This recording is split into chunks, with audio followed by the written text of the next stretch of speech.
Hello, fiber friends. Today we are talking all about short rows. What are they and what do you need to know about them? So if that sounds like it'll be of interest to you, I hope you'll stick around.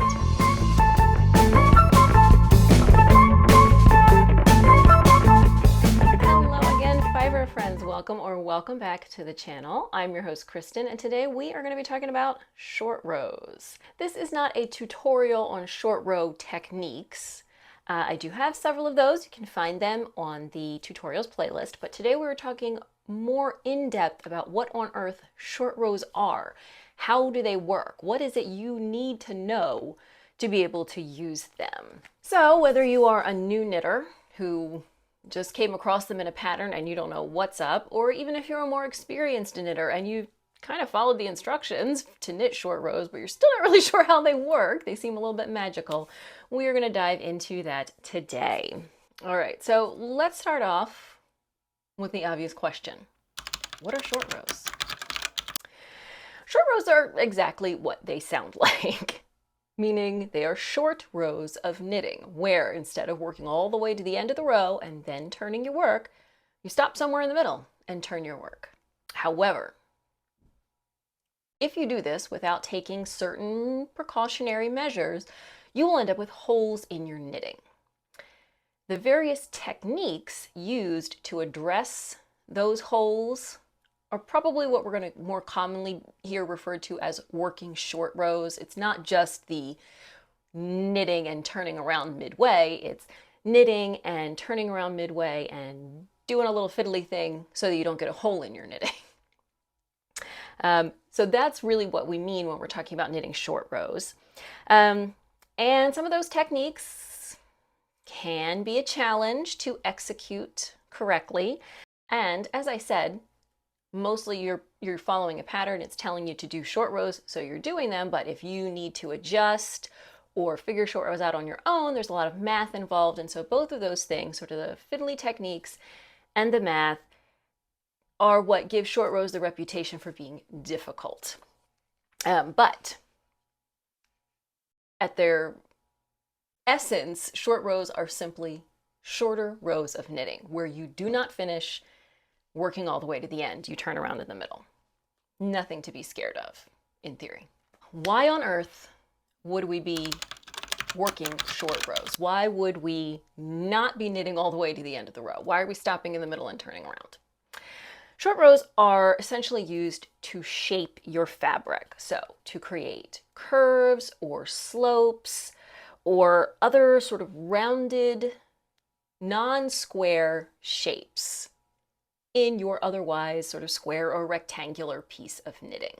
There are certainly other ways to shape your knitting with increases and decreases or staggered bind-offs. So there are other techniques. Short rows, however, are often used in seamless knitting. So for example, if you need to shape a shoulder so that it's curving downward and you are working from the bottom up, what you might do is work a staggered bind off to create that slope. That is not going to work if you're doing something seamless from the top down because there's nowhere to bind off. That's where short rows come in. So they are not the only technique for shaping your knitting, but they are one that is frequently used with seamless knitting and frankly, a lot of times look, when executed correctly, neater and more and blend in better with your fabric than other techniques. Where are we using short rows? If you've never come across them, but you've only knit like hats and scarves, that's probably why.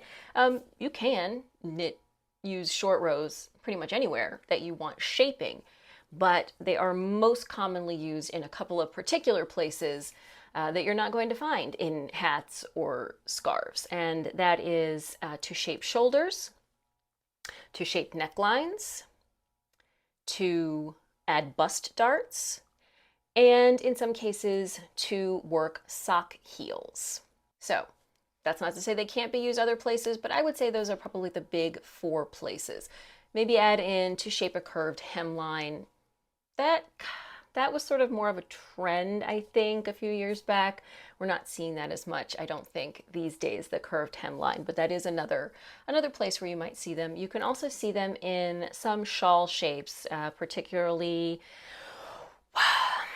designers like Stephen West, who use a lot of different kind of geometric shapes in their shawls, where, one part of the shawl curves upward in one color and then another color comes curving downward. A lot of that is going to use short rows as well. So again, could be anywhere, but necklines, shoulders, bust darts, and sock heels are probably the big ones. Let's get into the meat of the question about short rows, which is how do they work?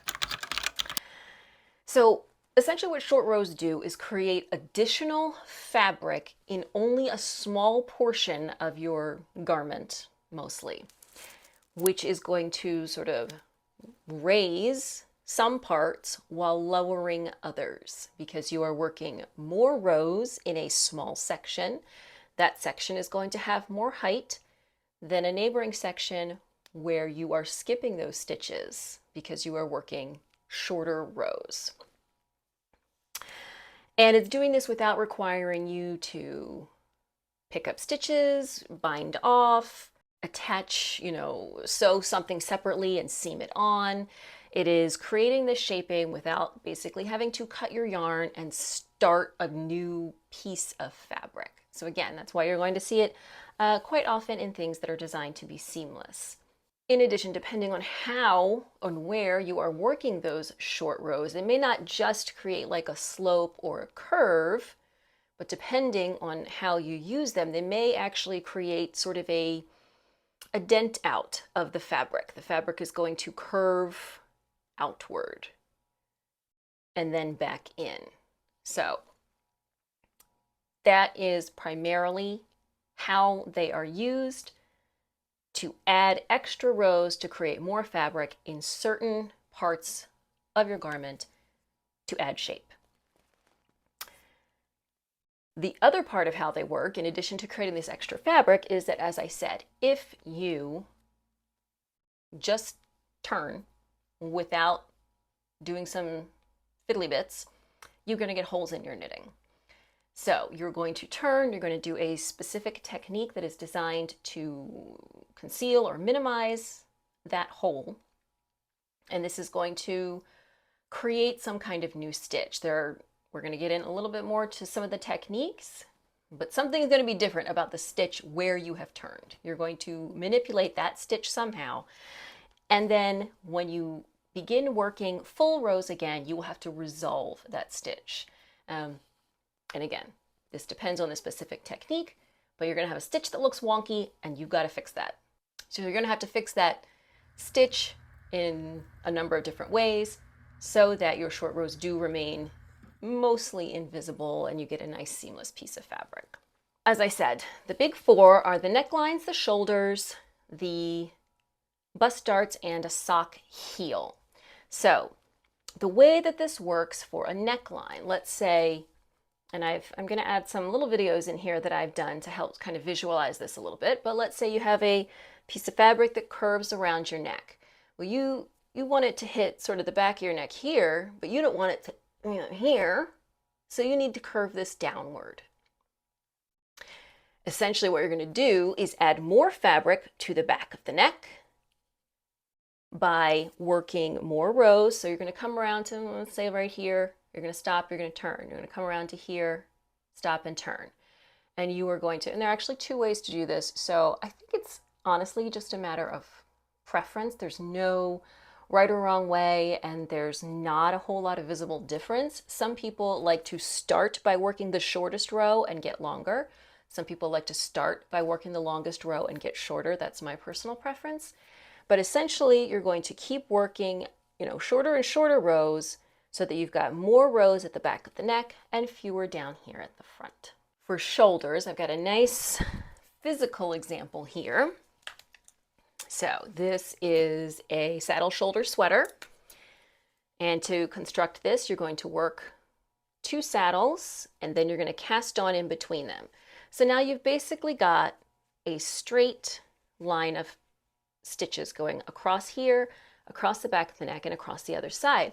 But we don't want this shoulder way up here. We want it down here. So where I'm going to work almost to the end, and I'm going to turn, and then I'm going to go a little less and a little less and a little less, gradually adding more fabric here, which you can see. There are more rows here than there are down here. Okay?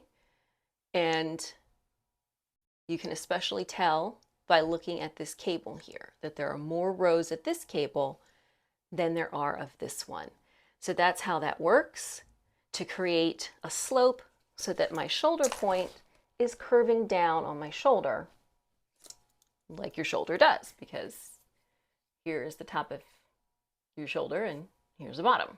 For bust darts, this can be a little harder to visualize, so I've got a little video here to show you. What you're essentially doing is, let's say you've worked to about here, and now what you're going to do is you're going to create shorter and shorter rows that reach the apex of your bust, so that you're creating more fabric right here. And then you're going to work in reverse, longer and longer rows to the outside. So what you've done is create more fabric here in the front and here that tapers out to the sides. And this is mimicking bust darts that you will find, if you're a sewist, you know, in commercial clothing, or if you're sewing shirts or dresses, they will have bust darts on the sides to create more fabric here and less at the sides. This is not as necessary in knitting because knit fabric is a lot more flexible than woven fabric. So if you are making garments with woven fabric, you're almost always going to have bust darts. In knitted fabric, it's really only necessary if you have a larger bust compared to your overall body size. And it's just creating extra fabric right here in the front for the girls to occupy without stretching your sweater out too much. So if you do have larger breasts and you do not add bust darts, your breasts are going to push the front of your sweater out. Your sweater is going to ride up in the front because you are stretching that fabric beyond what it is designed to stretch. And essentially, the sock heel works the exact same way. A short row heel, you are creating the exact same kind of little curvy bit for your heel to push into, and it is actually created almost exact same way. You're going to work a series of short rows and then work it back out to create that sort of a little cup of fabric to wrap around your sock heel. So that's essentially how they work. You're just creating extra fabric in a specific spot, and you are tapering it with these short rows, because if you just add a whole bunch of extra rows to the back of the neck and you don't gradually increase it out to the front, you're just going to have this weird bump of fabric in the back. That's not really what you're going for. So you're creating extra fabric and you're tapering that extra fabric out so that everything looks nice and even and smooth. How many short rows do you need? This is where we get into the tricky part. So most patterns that require short rows are going to tell you how to do the short rows, and so you don't have to worry about it too much. However, if you need to add bust darts to something, if you want to change the neckline, you want to change the shaping, you want a deeper neckline, you want your shoulders to be more sloped, etc., you're going to have to figure it out on your own. And that is where things can get tricky, because there are a lot of factors involved in calculating short rows. So the number of short rows that you need, as well as the number of stitches you're going to leave in between each turn. Because remember, we're tapering. So it might be work to this point, turn. Work back to 3 stitches before your last turn, turn again. So we're tapering, we're leaving a few stitches in between each turning point. We don't want it to be too dramatic. All of this is going to depend on how much fabric you need to add, how many stitches you're working over in total, and your row gauge. It may also depend a little bit on the yarn that you are using. So if you are using a heavier yarn, you probably want a little bit more space in between your short rows. If you are using a thinner yarn, a little less, because working the short rows does distort the fabric a little bit, and that will mostly work out in blocking. But if you have a heavier yarn and you smush all your short rows too close together, the fabric really can't accommodate that, and it's not going to block out as nicely, and you may get some weird puckering. With a thinner yarn, you may only be leaving 1 or 2 stitches between your turns because your yarn is much thinner. Your fabric is much lighter. It can accommodate a little bit more distortion. And if you put too much space in between your short rows working with a thinner yarn, you're not going to get that nice tapering. You need to create an extra fabric, that's curving around a shoulder or whatever. If your short rows aren't close enough together, it's not going to look, it's going to stretch too much. You won't have created enough extra fabric. So it is a complicated series of considerations. However, as an example, if you want to add 1 inch to the back of your neck, you need to know what your row gauge is. Let's say your row gauge is 8 stitches, 8 rows to the inch. Well, good, you need to add 8 total extra rows to the back of your neck. So that means you're going to have 4 short row turns on each side of your neck, and you're going to spread those kind of evenly over the stitches between, let's say, here, the back of your neck, and here, the front point. You're going to leave some plain in the front because it's not a V-neck, it's a rounded neck, so you're going to leave some plain in the front. You're going to leave some plain at the back of the neck. You're going to create the short rows here, and you're going to spread them out evenly, and you're going to have a total of 8 extra rows at the back of the neck if your row gauge is 8 rows to the inch and you want to raise the back of the neck 1 inch. All this to say, if you are trying to add short rows, maybe your pattern just doesn't come with them, maybe you're a new designer, you're trying to figure this all out, I would definitely recommend that you Google short row calculator. There are some that exist that will help you in this process. If you were trying to add bust darts, so this is a big thing, a lot of patterns don't include bust darts. As I said, they're not as necessary in knit fabric. Definitely you want to specifically look for something that is designed to calculate bust darts, because it's not only going to include the short rows, but try to help guide you in where you need to start working them so that you get, the amount of space you want. You don't have extra fabric, like up here, that's not doing you any good. But you also don't want, too much extra fabric that's starting to drape down into your stomach. That's not going to look good either. In general, you can look up a short row calculator, but if you're looking for the bust darts, really look specifically for the bust darts. Otherwise, you can get a calculator that is going to give you the guidance based on your stitch count, how many stitches you're working over total, your row gauge, and how much height or slope or whatever it is that you're trying to calculate. Those are out there, and it's a great idea to take advantage of them instead of trying to drive yourself crazy with the math. All right, and then lastly, let's talk about our short row techniques. So I would say there are 4 main techniques. I do have tutorials for 2 of these. So I have tutorials on wrap and turn short rows and German short rows. Those are the 2 that I use most often personally. I will tell you about 2 additional techniques, but I'm not going to get into too much detail. I really haven't used them very often. I don't want to speak out of turn because I know less about them, but there are plenty of tutorials here on YouTube and around the internet if you want more information on those. So wrap and turn are probably the most common. They can, however, be tricky to get to look neat when you are resolving the stitches, especially if the wrong side of your work is going to be visible. And the reason for that is the wrap and turn short row at your turning point involves wrapping your working yarn around a stitch, around the base of a stitch, And then later when you resolve your short rows, you need to pick up that little wrap and knit it or purl it together with the stitch. And depending on a lot of factors, it can be tricky to get that picking up the wrap and working it together with a stitch. It can be tricky to get it to look neat and tidy, especially again on the wrong side of your work. However, this is probably one of the easier techniques in that wrapping the yarn around is very simple. It's the part where you have to fix them later that can get a little tricky. So they tend to, even when well executed, tend to be a little bit visible, and it can create sort of a nice little kind of geometric detail on your project that maybe is fine with you, maybe it's not.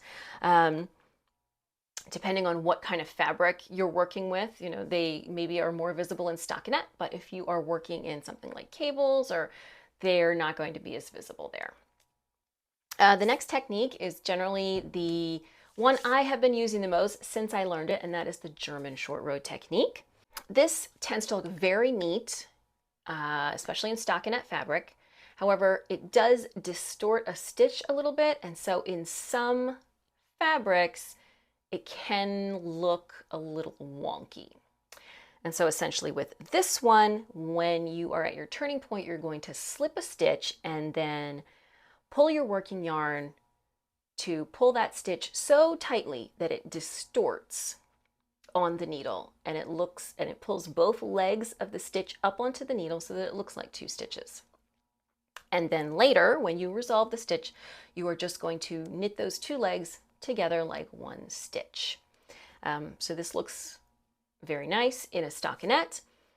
In other stitch patterns, it can look a little wonky because of the way you're distorting that stitch. Now, I'm 99% certain that I used German short rows here, and I think it looks pretty darn neat. I don't see anything super standing out. You really just have to kind of give it a try with whatever fabric you are working with and see how you think it looks. And then the other two techniques I'm going to tell you about, as I said, I don't know as much about these, but there's plenty of information out there if they are of interest to you. The first one is Japanese short rows. Many people believe these are the most invisible. They are also, however, quite a bit more labor intensive. I mean, it's not like you're building a house. It's still just like a little stitch technique, but compared to, for example, the German short rows, it's a more involved process. And what happens is that as you are turning, you're going to use a locking marker and wrap it around that running thread in between stitches. And then when it's time to resolve your short rows, you're going to take that locking stitch marker and use it to pull that running thread up onto the needle and work it together with the next stitch. So you need extra tools for this one. It's sort of a two-step process where first you're attaching all these markers, and then you got to go back, pick up the markers, and do this next technique. But as I said, many people feel these are the most invisible. So depending on what your fabric is, that may be very important to you, that your short rows be very invisible. That might be the technique for you. And then the last technique is the shadow wrap technique. Again, this is another technique that, as the name might suggest, is supposed to be very invisible. And this involves using lifted increases at your turning points. So if you are, lifted increases are probably a less common kind of increase, but they involve picking up the leg of a stitch in the row below and moving it onto the needle, and then working into it to create a new stitch out of an old stitch. And then in this technique, you will do that, and then you will decrease those extra stitches back out.